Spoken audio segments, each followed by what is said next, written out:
നമ്മുടെ ഇന്നത്തെ ചർച്ചാ വിഷയം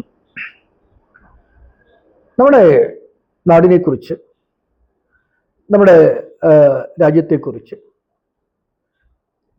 അതുപോലെ നമ്മുടെ ജനതയെക്കുറിച്ച്, ഇങ്ങനെയുള്ള വിഷയങ്ങളെക്കുറിച്ചാണ് നമ്മുടെ ഇന്നത്തെ ചർച്ചാ വിഷയം. ഈ വിഷയങ്ങളുമായിട്ട് ബന്ധപ്പെട്ട് ചില സംശയങ്ങൾ, ചില ചോദ്യങ്ങൾ, ചില വിമർശനാത്മകമായ കാഴ്ചപ്പാടുകൾ ഞാൻ നിരന്തരമായിട്ട് എൻ്റെ ഉള്ളിൽ നിന്ന് വരുന്നതായിട്ടാണ് എനിക്ക് കാണുന്നത്. നമ്മുടെ നാട്, നമ്മുടെ രാജ്യം ഏകദേശം 75-76 വർഷമായിട്ട് ഫ്രീഡം അനുഭവിച്ചു വരുന്നു എന്നാണ് പറയപ്പെടുന്നത്.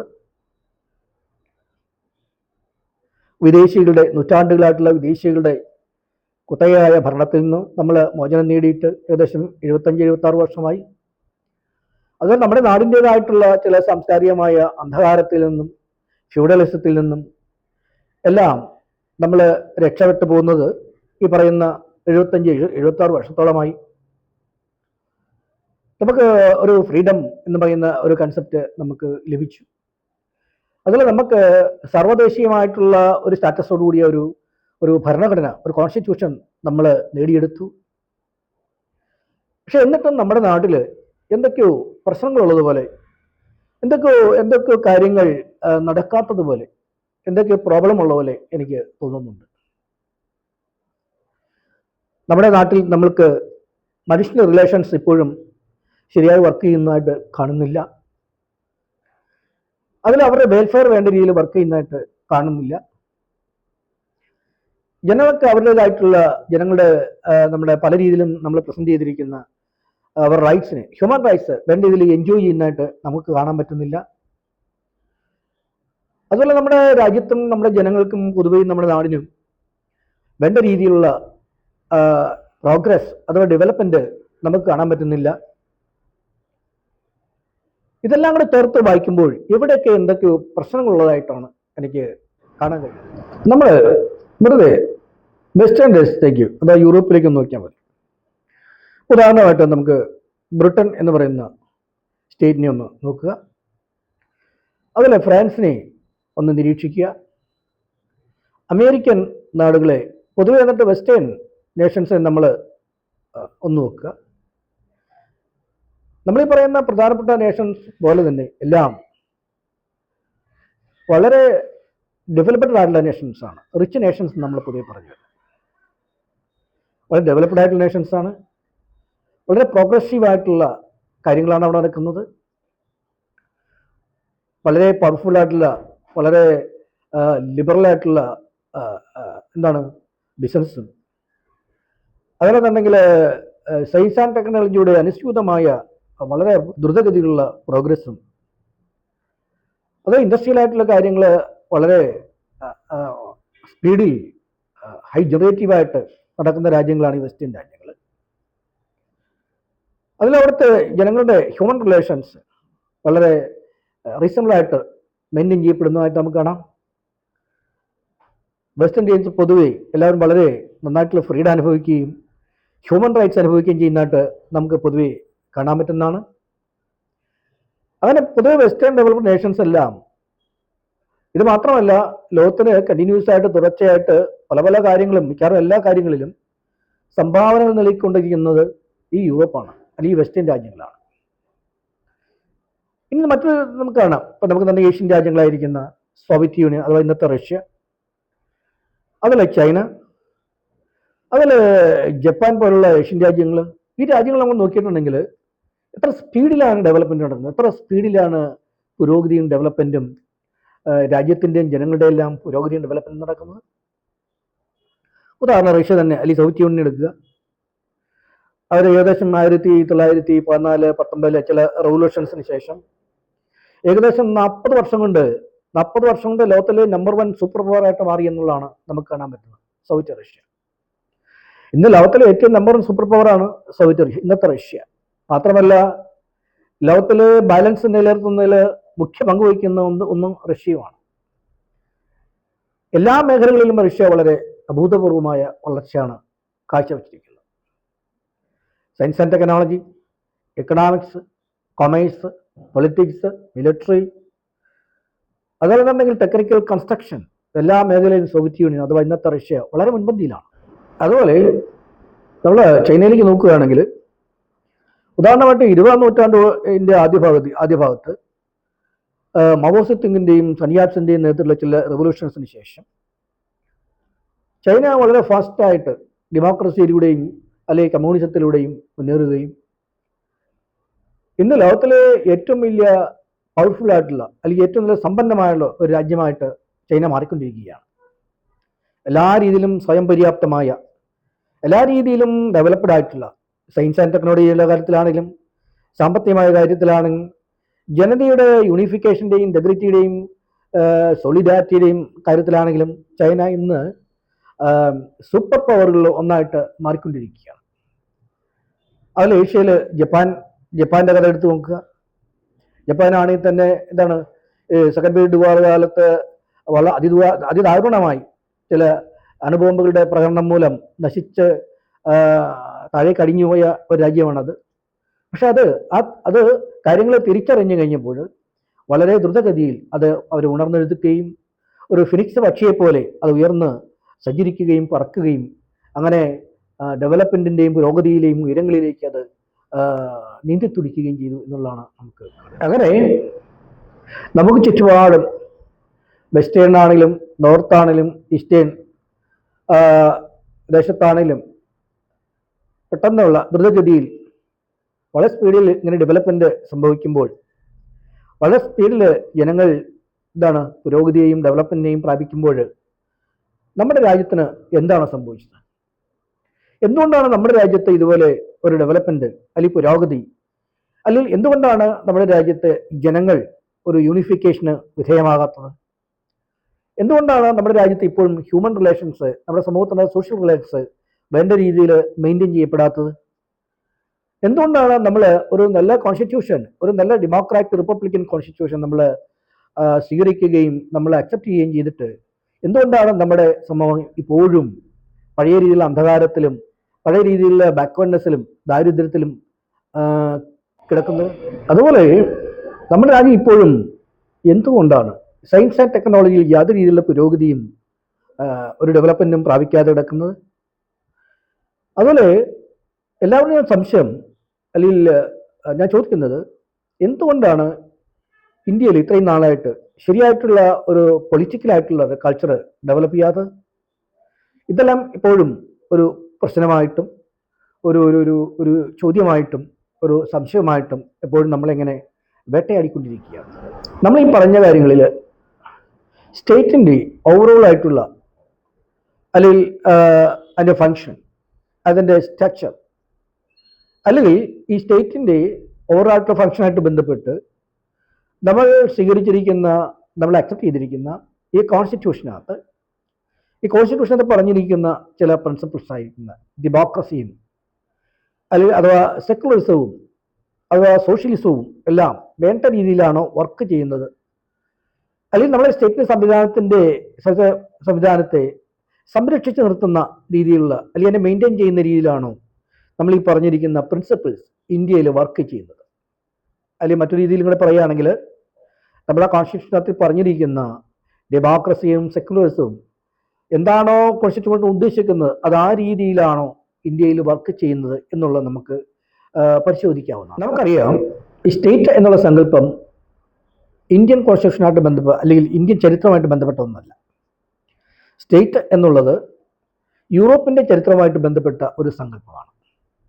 യൂറോപ്പിൻ്റെ ചരിത്രത്തിനകത്ത് 16, 17, 18 നൂറ്റാണ്ടുകളിലൂടെ 19 നൂറ്റാണ്ടുകളിലൂടെ ക്രമേണ ഗ്രാജുവലായിട്ട് ഡെവലപ്പ് ചെയ്ത് രൂപപ്പെട്ട് പൂർണ്ണത പ്രാപിച്ച ഒരു സങ്കല്പമാണ് സ്റ്റേറ്റ് എന്ന് പറയുന്നത്.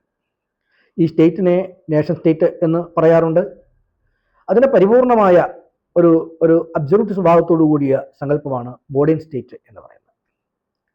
ഈ മോഡേൺ സ്റ്റേറ്റിലേക്ക് എത്തുന്നതിന് മുമ്പ്, ഈ മോഡേൺ സ്റ്റേറ്റിന് രൂപപ്പെടുന്നതിന് മുമ്പ് അത് യൂറോപ്പിലെ മധ്യകാലത്തുണ്ടായിരുന്ന മിഡിൽ പീരീഡ് ഉണ്ടായിരുന്ന ഫ്യൂഡൽ കാലഘട്ടത്തെ മറികടന്ന്, അതിലെ അന്ധകാര യുഗത്തെ മറികടന്ന്, അതുപോലെ തന്നെങ്കിൽ ചർച്ചിൻ്റെ ഡോഗ്മാറ്റിക് ആയിട്ടുള്ള റോമൻ അമ്പയർഷിപ്പിൻ്റെ ചർച്ച് ഡോഗ്മകളിൽ നിന്നും അതിൻ്റെ ഡോമിനേഷനിൽ നിന്നും മറികടന്ന് അങ്ങനെ ഇതിനെല്ലാം മറികടന്ന് സ്റ്റേറ്റ് എന്ന് പറയുന്ന ഒരു സംവിധാനം, ഒരു ഫ്രീ ആയിട്ടുള്ള ഒരു ഒരു ഒരു സംവിധാനമായിട്ടാണ് മോഡേൺ കാലത്ത് സ്റ്റേറ്റ് രൂപപ്പെടുന്നത്. ആ സ്റ്റേറ്റിൻ്റെ പ്രധാനപ്പെട്ട ചില പ്രിൻസിപ്പിൾസാണ്, അല്ലെങ്കിൽ ആ സ്റ്റേറ്റ് വേണ്ട രീതിയിൽ വർക്ക് ചെയ്യുന്നതിന് വേണ്ടിയിട്ട് അതിൻ്റെ കോൺസ്റ്റിറ്റ്യൂഷനകത്ത് ചില കാര്യങ്ങൾ സംവിധാനം ചെയ്തിട്ടുണ്ട്. അതിലെ പ്രധാനപ്പെട്ട ചില സംവിധാനങ്ങളാണ് ഡെമോക്രസി എന്ന് പറയുന്ന സങ്കല്പം, സോഷ്യലിസം എന്ന് പറയുന്ന സങ്കല്പം, അതുപോലെ സെക്യുലറിസം എന്ന് പറയുന്ന സങ്കല്പം. അപ്പോൾ ഈ സ്റ്റേറ്റ് നമ്മൾ പറഞ്ഞിരുന്ന പോലെ സ്റ്റേറ്റിൻ്റെ സംവിധാനമായിട്ട് ബന്ധപ്പെട്ട് അതിൻ്റെ പ്രവർത്തനങ്ങളെയും അതിൻ്റെ സ്ട്രക്ചറിനെയും തീരുമാനിക്കുന്ന രീതിയിലുള്ള കോൺസ്റ്റിറ്റ്യൂഷൻ നമുക്ക് കാണാൻ പറ്റുന്നതാണ്. അപ്പോൾ ഈ മോഡേൺ സ്റ്റേറ്റിൻ്റെ കോൺസ്റ്റിറ്റ്യൂഷനകത്ത് പ്രധാനപ്പെട്ട പ്രിൻസിപ്പിളായിരിക്കുന്ന ഡെമോക്രസി, അതുപോലെ സോഷ്യലിസം, അതുപോലെ സെക്യുലറിസം, ഇത് മൂന്നും വളരെ ഏറ്റവും പ്രധാനപ്പെട്ട 3 പ്രിൻസിപ്പിളാണ് മോഡേൺ സ്റ്റേറ്റിൻ്റെ. ഇതിപ്പോൾ സ്റ്റേറ്റ് ഡെമോക്രാറ്റിക് സ്റ്റേറ്റ് ആണെങ്കിലും അതുപോലെ സോഷ്യലിസ്റ്റ് സ്റ്റേറ്റുകളാണെങ്കിലും ഇത് രണ്ടിനകത്തും സെക്യുലറിസം വളരെ ശക്തമായിട്ടാണ് നമ്മൾ കാണുന്നത്.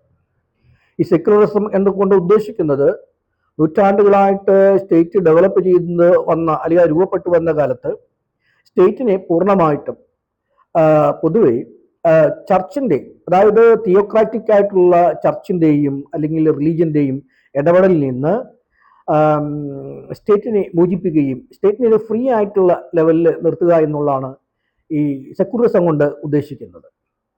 അതിനു വേണ്ടിയിട്ട് നൂറ്റാണ്ടുകളായിട്ട് യൂറോപ്പിൽ സ്റ്റേറ്റും അതുപോലെ പോപ്പും തമ്മിൽ ശക്തമായ വടംവലി നടക്കുകയും, അല്ലെങ്കിൽ കിങ്ങുകളും അല്ലെങ്കിൽ പോപ്പും തമ്മിൽ വളരെ ശക്തമായ വടംവലി നടക്കുകയും ചെയ്തിട്ടുണ്ട്. അതിൻ്റെ അവസാനം ഇപ്പോൾ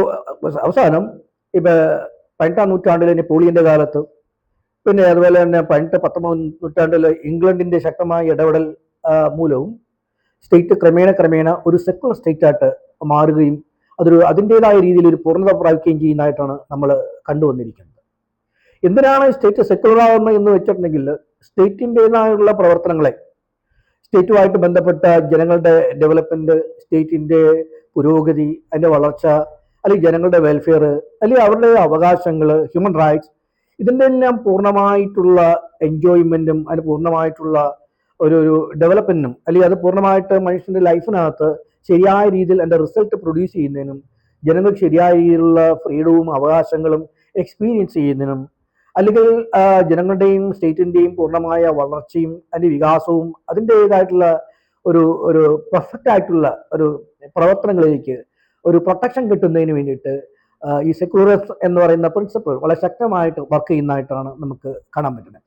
അങ്ങനെ 18, 19, 20 നൂറ്റാണ്ടായപ്പോഴത്തേക്കും യൂറോപ്പിലാകമാനം, യൂറോപ്പിൽ മാത്രമല്ല ഏഷ്യയിൽ നമ്മൾ പറയുന്ന സോവിയറ്റ് യൂണിയൻ അഥവാ ഇന്നത്തെ റഷ്യ, അതുപോലെ എന്നുണ്ടെങ്കിൽ ചൈന, കമ്മ്യൂണിസ്റ്റ് ചൈന, ഇങ്ങനെയുള്ള ഈ രാജ്യങ്ങളെല്ലാം, ഈ സ്റ്റേറ്റുകളെല്ലാം പൂർണ്ണമായിട്ടും സെക്യുലർ സ്റ്റേറ്റായിട്ട് മാറുകയും അങ്ങനെ ആ സ്റ്റേറ്റിൻ്റെ ഒരു പൂർണ്ണമായിട്ടുള്ള അതിൻ്റെ സ്ട്രക്ചറിലും അതിൻ്റെ ഫങ്ഷനിലും പൂർണ്ണമായ സെക്യുലർ നേച്ചർ കാണിക്കാൻ തുടങ്ങുകയും കാണാൻ പറ്റുന്നതായിട്ടാണ് നമുക്ക് കാണാൻ പറ്റുന്നത്.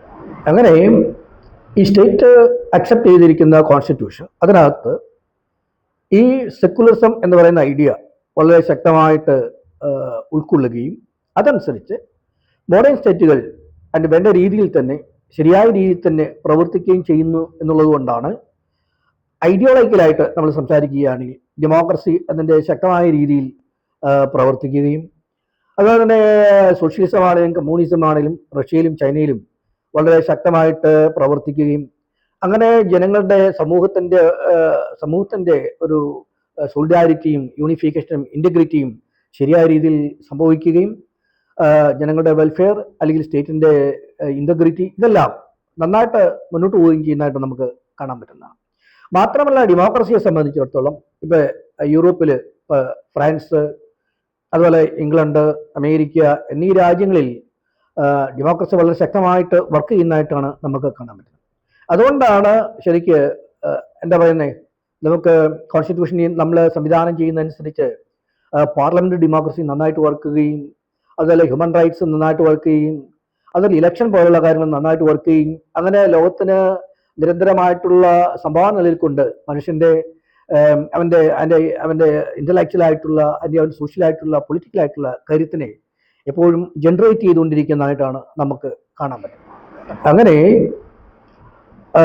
സമൂഹത്തിനകത്ത് അല്ലെങ്കിൽ രാഷ്ട്രത്തിനകത്ത് നെഗറ്റീവായിട്ടുള്ള എനർജി പ്രൊഡ്യൂസ് ചെയ്യുന്ന രീതിയിലുള്ള തിയോക്രാറ്റിക് ആയിട്ടുള്ള റിലീജിയൻ്റെയും ചർച്ചിൻ്റെയും അല്ലെങ്കിൽ ബിഷപ്പുമാരുടെയും അല്ലെങ്കിൽ പൊപ്പുകളുടെയും ഇടപെടലിനെ നിയന്ത്രിച്ചുകൊണ്ട് ജനങ്ങളുടെ അവകാശങ്ങളെയും അവരുടെ ഫ്രീഡത്തെയും പ്രൊട്ടക്റ്റ് ചെയ്തുകൊണ്ട് അതുപോലെ നമ്മൾ കോൺസ്റ്റിറ്റ്യൂഷനിൽ പറഞ്ഞിരിക്കുന്ന പ്രധാനപ്പെട്ട ഐഡിയൽസിനെ ബേസ് ചെയ്തുള്ള മനുഷ്യൻ്റെ ബന്ധങ്ങളും മനുഷ്യൻ്റെ ഡെവലപ്മെൻറ്റ്സും അവൻ്റെ ജീവിതവും ഡെവലപ്പ് ചെയ്യുന്നതുകൊണ്ടാണ് നമുക്ക് യൂറോപ്പിലാകമാനം അല്ലെങ്കിൽ നമ്മൾ ഇപ്പോൾ റഷ്യയാണെങ്കിലും ചൈനയിലാണെങ്കിലും വികസിത രാഷ്ട്രങ്ങളിൽ വേണ്ട രീതിയിൽ പൊളിറ്റിക്സ് അതിൻ്റെ റിയൽ ആയിട്ടുള്ള ഭാവത്തോടുകൂടി വർക്ക് ചെയ്യുകയും മാത്രമല്ല സയൻസ് ആൻഡ് ടെക്നോളജി പോലുള്ള മനുഷ്യൻ്റെ റിസർച്ചിൻ്റെ മേഖലകൾ വളരെ ദ്രുതഗതിയിൽ അഭൂതപൂർവമായ രീതിയിൽ വളർച്ച പ്രാപിക്കുകയും ചെയ്യുന്നതായിട്ടാണ് നമുക്ക് കാണാൻ പറ്റും.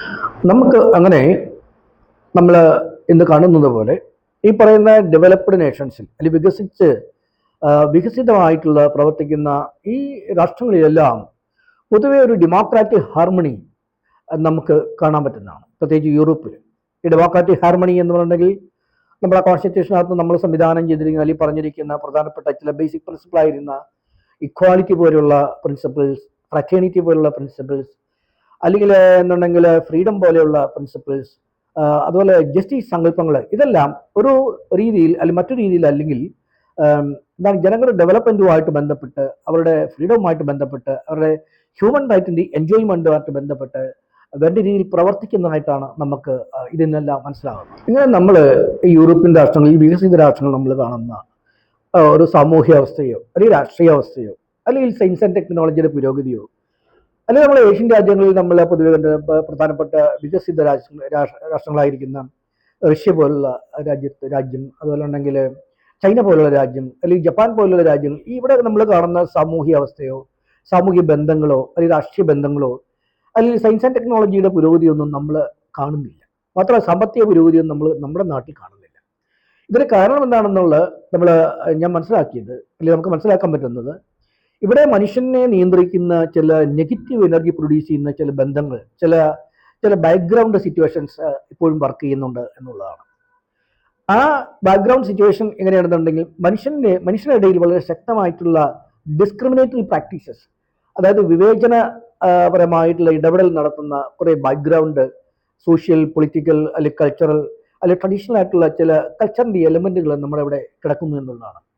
ഈ എലമെൻറ്റുകൾ നമ്മൾ ഈ പറയും പോലെ എന്നുണ്ടെങ്കിൽ നെഗറ്റീവ് എനർജി പ്രൊഡ്യൂസ് ചെയ്യുന്ന അല്ലെങ്കിൽ മനുഷ്യൻ്റെ അവൻ്റെ പോസിറ്റീവായിട്ടുള്ള കൺസ്ട്രക്റ്റീവായിട്ടുള്ള അവൻ്റെ കാഴ്ചപ്പാടിനെയും അവൻ്റെ ചിന്തകളെയും അവൻ്റെ പ്രവർത്തനങ്ങളെയും ബന്ധങ്ങളെയൊക്കെ നശിപ്പിക്കുന്ന അല്ലെങ്കിൽ പിന്നോട്ടടിക്കുന്ന കുറേ കാര്യങ്ങൾ ചരിത്രപരമായി നമ്മുടെ നാട്ടിൽ ഉണ്ടായിരുന്നതായിട്ടുള്ള ചില കാര്യങ്ങൾ ഇപ്പോഴും നമ്മുടെ സമൂഹത്തിനകത്ത് വർക്ക് ചെയ്യുന്നതായിട്ടാണ് നമുക്ക് കാണാം. അപ്പം നമ്മുടെ സമൂഹത്തിനകത്ത് നിലനിൽക്കുന്ന അല്ലെങ്കിൽ നമ്മുടെ സമൂഹത്തിനകത്ത് അതിൻ്റെ ബാക്ക്ഗ്രൗണ്ടിൽ നിലനിൽക്കുന്ന ചില കൾച്ചറലായിട്ടുള്ള കാര്യങ്ങൾ, ചില സോഷ്യലായിട്ടുള്ള കാര്യങ്ങൾ, ചില ട്രഡീഷണൽ ആയിട്ടുള്ള കാര്യങ്ങൾ, ചില മതപരമായ കാര്യങ്ങൾ, ഇത് നമ്മുടെ സമൂഹത്തിൻ്റെ വ്യക്തിയെയും സമൂഹത്തെയും ഒരു രീതിയിൽ നിന്ന് മറ്റൊരു രീതിയിൽ ഒത്തിരി ലിമിറ്റ് ചെയ്യുന്നതായിട്ട് നമുക്ക് കാണാൻ പറ്റുന്നതാണ്. ഈ ലിമിറ്റ് ചെയ്യുക എന്നുണ്ടെങ്കിൽ മനുഷ്യൻ്റെ ഇപ്പോൾ വ്യക്തിയെ എടുക്കുകയാണെങ്കിൽ അവൻ്റെ ചിന്തകളെ ഒത്തിരി ഡോർമെൻ്റ് ചെയ്യുക അല്ലെങ്കിൽ സ്റ്റാഗ്നേഷൻ ക്രിയേറ്റ് ചെയ്യുക, അവൻ്റെ ഭാഷയ്ക്ക് ഒത്തിരി അതിൻ്റെ ക്വാളിറ്റേറ്റീവായിട്ടുള്ള ഡയമെൻഷന് ഒത്തിരി ലിമിറ്റേഷൻ ക്രിയേറ്റ് ചെയ്യാം, മനുഷ്യൻ്റെ കമ്മ്യൂണിക്കേഷനെ പരസ്പരമുള്ള കമ്മ്യൂണിക്കേഷനും അതിൻ്റെ മീനിങ്ങിനെയും ഡിസ്റ്റോർട്ട് ചെയ്യുക, അതുപോലെ മനുഷ്യൻ്റെ റിലേഷനെ എന്നുണ്ടെങ്കിൽ വളരെ ഡിഫറൻസിലൂടെയും അല്ലെങ്കിൽ വിവേചനപരമായ പ്രാക്ടീസിലെയും മുന്നോട്ട് നയിക്കുക. അങ്ങനെ അവൻ്റെ ഹ്യൂമൻ റിലേഷനെ അതുമായിട്ട് ബന്ധപ്പെട്ട് അവൻ്റെ സോഷ്യൽ, പൊളിറ്റിക്കൽ ആയിട്ടുള്ള എല്ലാ രീതിയിലുള്ള മുന്നേറ്റത്തെയും മൂവ്മെൻറ്റുകളെയും ലിമിറ്റ് ചെയ്യുകയും പിന്നെ ഡിസ്റ്റോർട്ട് ചെയ്യുകയും അങ്ങനെ നശിപ്പിക്കുകയും ചെയ്യുന്നതായിട്ട് നമുക്ക് കാണാം. നമ്മളീ പറഞ്ഞ പ്രതിഭാസം, അതായത് കണ്ടിന്യൂസ് ആയിട്ടുള്ള ഡിസ്റ്റോർഷൻ മനുഷ്യൻ്റെ ബോധത്തെയും അവൻ്റെ ഭാഷയെയും അവൻ്റെ കമ്മ്യൂണിക്കേഷനെയും അവൻ്റെ റിലേഷനെയും അതിൽ അവൻ്റെ എക്സ്ചേഞ്ച് പ്രോസസ്സിനെയും ഇങ്ങനെ സ്ട്രോങ് ആയിട്ട് ഇങ്ങനെ അതിനെ നശിപ്പിക്കുന്ന രീതിയിൽ ഇങ്ങനെ സംഭവിക്കുന്നത് കൊണ്ട് വ്യക്തിയുടെയും സമൂഹത്തിൻ്റെയും വളർച്ച അല്ലെങ്കിൽ വികാസത്തെ അത് മുരടിപ്പിക്കുകയും സമൂഹത്തിൻ്റെയും രാജ്യത്തിൻ്റെയും വളർച്ചയും അതുപോലെ ഡെവലപ്മെൻറ്റും അത് ലിമിറ്റ് ചെയ്യുന്നതായിട്ടാണ് നമുക്ക് കാണാൻ പറ്റുന്നത്. അങ്ങനെ വ്യക്തിയുടെ വികാസത്തെയും അവൻ്റെ വളർച്ചയെയും അവൻ്റെ ജീവിതത്തെയും തടസ്സം ചെയ്യുന്ന മുരടിപ്പിക്കുന്ന ഈ ശക്തികളെ, അല്ലെങ്കിൽ നമ്മുടെ സമൂഹത്തിൻ്റെയും രാഷ്ട്രത്തിൻ്റെയും അതിൻ്റെ വളർച്ചയും ഡെവലപ്മെൻറ്റിനെയും, അല്ലെങ്കിൽ സമൂഹത്തിനകത്ത് അല്ലെങ്കിൽ രാജ്യത്തിൻ്റെ ഏതെല്ലാം രീതിയിലുള്ള ഡെവലപ്മെൻ്റ് ഉണ്ടോ അതിനെല്ലാം നെഗറ്റീവായിട്ട് ബാധിക്കുന്ന, അതിൻ്റെ വളർച്ചയെ ബാധിക്കുന്ന ഈ ശക്തികളെയെല്ലാം നമ്മൾ ലിമിറ്റ് ചെയ്യണം. അല്ലെങ്കിൽ നമ്മുടെ രാഷ്ട്രവും സമൂഹവും നേരിട്ടാണെങ്കിലും അല്ലെങ്കിൽ നിയമപരമായിട്ടാണെങ്കിലും രാഷ്ട്രീയപരമായിട്ടാണെങ്കിലും അതിനെ നേരിടുകയും അതിനെ നിരോധിക്കുകയും ചെയ്യണം എന്നുള്ളതാണ് നമുക്ക് ഇതിനകത്ത് കാണാൻ പറ്റുന്നത്. അത് നമ്മുടെ വ്യക്തിയെയും സമൂഹത്തെയും രാഷ്ട്രത്തെയും ലിമിറ്റ് ചെയ്യുകയും അതിൻ്റെ എല്ലാ മേഖലകളും ഡിസ്ട്രോഷൻ അല്ലെങ്കിൽ നശിപ്പിക്കുകയും ചെയ്യുന്ന ഈ ഫോഴ്സുകൾ നമ്മുടെ സമൂഹത്തിനകത്ത് നിലനിൽക്കുന്ന ചില ട്രഡീഷണൽ ഫോഴ്സുകളാണ്, ചില രീതിയിലുള്ള കൾച്ചറലായിട്ടുള്ള ഫോഴ്സുകളാണ്, ചില രീതിയിലുള്ള ചില മതപരമായ ചില ഫോഴ്സുകളാണ്. മറ്റൊന്ന് മനുഷ്യൻ്റെ നൂറ്റാണ്ടുകളായിട്ട് മനുഷ്യൻ ശീലിച്ച ചില സോഷ്യൽ കൾച്ചറൽ ഹാബിറ്റുകളാണ്. ഇതിനെ എത്രയും പെട്ടെന്ന് നമ്മൾ ഇല്ലാതാക്കുകയും അതിനെ നിരോധിക്കുകയും ചെയ്യണമെന്നുള്ളതാണ് നമുക്ക് ഇതിൽ നിന്നെല്ലാം കാണാൻ പറ്റും. ഈ ഫോഴ്സുകൾ നമ്മുടെ സമൂഹത്തെ വളരെ ദോഷകരമായി ഹാനികരമായി ബാധിക്കുകയും അത് നമ്മുടെ രാഷ്ട്രത്തെ വളരെ ദോഷകരമായി ബാധിക്കുകയും നമ്മുടെ ഗവൺമെൻറ്റിനെ തന്നെ വളരെ ആഴത്തിൽ വളരെ ദോഷകരമായി ബാധിക്കുകയും ഗവൺമെൻറ് നയങ്ങളെ തീരുമാനിക്കുന്നതിലേക്ക് ഇത് ഫോഴ്സ് ചെലുത്തുകയും അതുപോലെ ഗവൺമെൻറ്റിൻ്റെ നിയമപരമായ നിയമനിർമ്മാണവുമായിട്ട് ബന്ധപ്പെട്ടുള്ള കാര്യങ്ങളിൽ ഇടപെടുകയും അങ്ങനെ രാജ്യത്തിൻ്റെ പൊളിറ്റിക്കൽ കൾച്ചറൽ പാർലമെൻ്ററി ആയിട്ടുള്ള കാര്യങ്ങൾ നിയമനിർമ്മാണപരമായ കാര്യങ്ങളെല്ലാം ഇടപെട്ട് രാജ്യത്തെ മൊത്തത്തിൽ ഒരു ഡിസ്റ്റോർഷന് വിധേയമാക്കുന്ന ഒരു സംവിധാനമാണ് ഇത് ക്രിയേറ്റ് ചെയ്യുന്നതായിട്ടാണ് നമുക്ക് നമ്മുടെ ഈ ഇന്നത്തെ കാലത്ത് നമ്മുടെ ഈ മോഡേൺ ഇന്ത്യയിൽ നമുക്ക് കാണാൻ പറ്റും.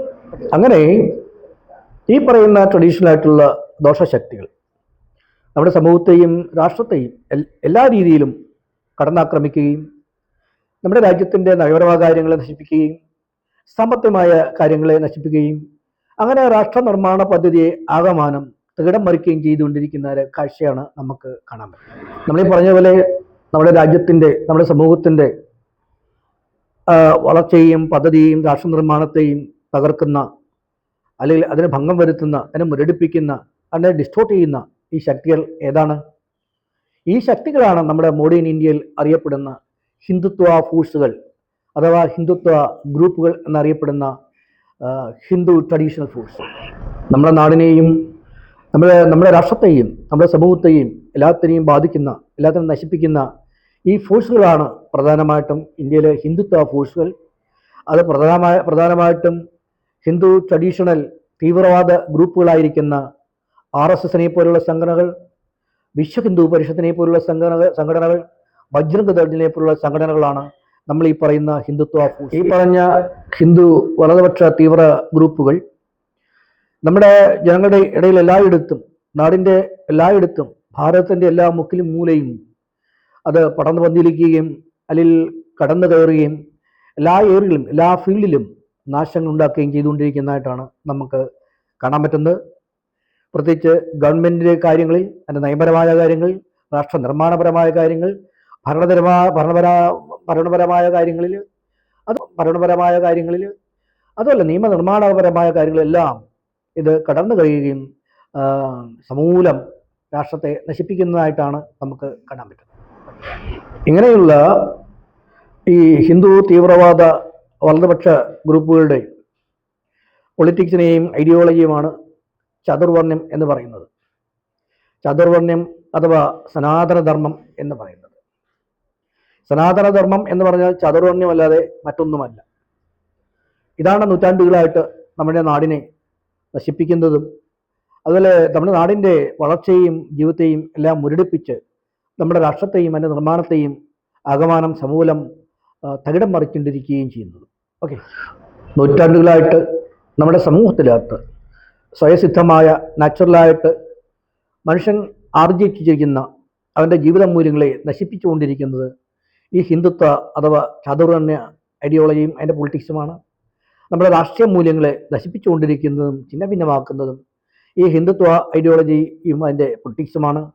അതുപോലെ നമ്മുടെ രാഷ്ട്ര നിർമ്മാണത്തിൻ്റെ ഭാഗമായിട്ട് നമ്മുടെ സ്റ്റേറ്റിൻ്റെ സങ്കല്പത്തെയും അതുപോലെ നമ്മുടെ കോൺസ്റ്റിറ്റ്യൂഷനകത്ത് നമ്മൾ സംവിധാനം ചെയ്തിരിക്കുന്ന മൂല്യങ്ങളെയും ഇത് നശിപ്പിച്ചുകൊണ്ടിരിക്കുന്നതും അല്ലെങ്കിൽ ഭരണഘടനയെ തന്നെ അട്ടിമറിക്കുന്ന രീതിയിൽ പ്രവർത്തിച്ചുകൊണ്ടിരിക്കുന്നതും ഈ പറയുന്ന ഹിന്ദുത്വ അഥവാ ചതുർവർണ്ണ്യ ഗ്രൂപ്പിൻ്റെയും പൊളിറ്റിക്സും ഐഡിയോളജിയുമാണ്.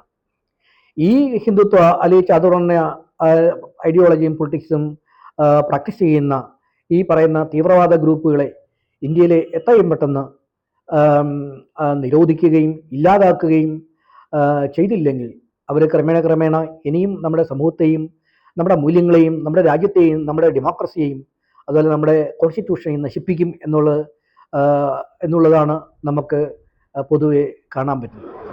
നമ്മളീ പറഞ്ഞിരിക്കുന്ന പോലെ ഇന്ത്യയെ നെഗറ്റീവായിട്ട് ബാധിക്കുന്ന അതിൻ്റെ ആത്മാവിനെയും അതിൻ്റെ പദ്ധതികളെയും രാഷ്ട്രനിർമ്മാണത്തെയും ബാധിക്കുകയും അതിനെതിരെ വർക്ക് ചെയ്യുന്ന ഈ ഹിന്ദു തീവ്രവാദ വലതുപക്ഷ ഗ്രൂപ്പുകളായിരിക്കുന്ന RSSനെയും വിശ്വ ഹിന്ദു പരിഷത്തിനെയും ബജ്രംഗ് എത്രയും പെട്ടെന്ന് നമ്മുടെ സമൂഹത്തിൽ നിന്ന് നമ്മുടെ രാഷ്ട്രത്തിൽ നിന്ന് ഇല്ലാതാക്കുകയും നിരോധിക്കുകയും ചെയ്യണമെന്നുള്ളതാണ് നമുക്ക് ഇതിൽ നിന്നെല്ലാം മനസ്സിലാക്കാൻ പറ്റുന്നത്.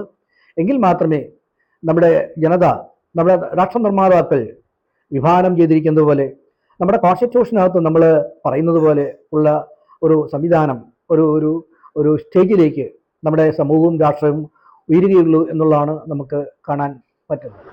അങ്ങനെ ഈ സംഘടനകളെ എത്രയും പെട്ടെന്ന് വേണ്ട രീതിയിൽ നിരോധിച്ചെങ്കിൽ മാത്രമേ നമ്മുടെ നാടും രാഷ്ട്രവും അതിൻ്റേതായിട്ടുള്ള പുരോഗതിയിലേക്കും ഡെവലപ്മെൻറ്റിലേക്കും ഐശ്വര്യത്തിലേക്കും നീങ്ങുകയുള്ളൂ എന്നും അതുപോലെ ഇന്ത്യ ശരിയായിട്ടുള്ള അതിൻ്റെ കോൺസ്റ്റിറ്റ്യൂഷൻ പറയുന്നത് പോലെയുള്ള ഒരു സെക്കുലർ സ്റ്റേറ്റ് ആയിട്ട് അല്ലെങ്കിൽ അതൊരു മോഡേൺ സ്റ്റേറ്റ് ആയിട്ട് ശരിയായ രീതിയിൽ പൂർണ്ണമായിട്ട് അതിൻ്റെ സ്റ്റേജിലേക്ക് വളർച്ച പ്രാപിക്കുകയും അതുപോലെ മോഡേൺ കാലഘട്ടത്തെ പറയുന്നത് പോലെ അല്ലെങ്കിൽ മോഡേൺ സിവിലൈസേഷൻ്റെ കാഴ്ചപ്പാടിൽ പറയുന്നത് പോലെ ഇന്ത്യ ഒരു എൻലൈറ്റ്മെൻറ്റ് സ്റ്റേറ്റായിട്ട് മാറണമെങ്കിൽ നമ്മൾ ഈ പറയുന്ന സംഘടനകളെ എത്രയും പെട്ടെന്ന് നിരോധിക്കുകയും ഇന്ത്യയിൽ നിന്ന് അതിനെ ഇല്ലാതാക്കുകയും ചെയ്യണമെന്നുള്ളതാണ് നമുക്ക് കാണാൻ പറ്റുന്നത്.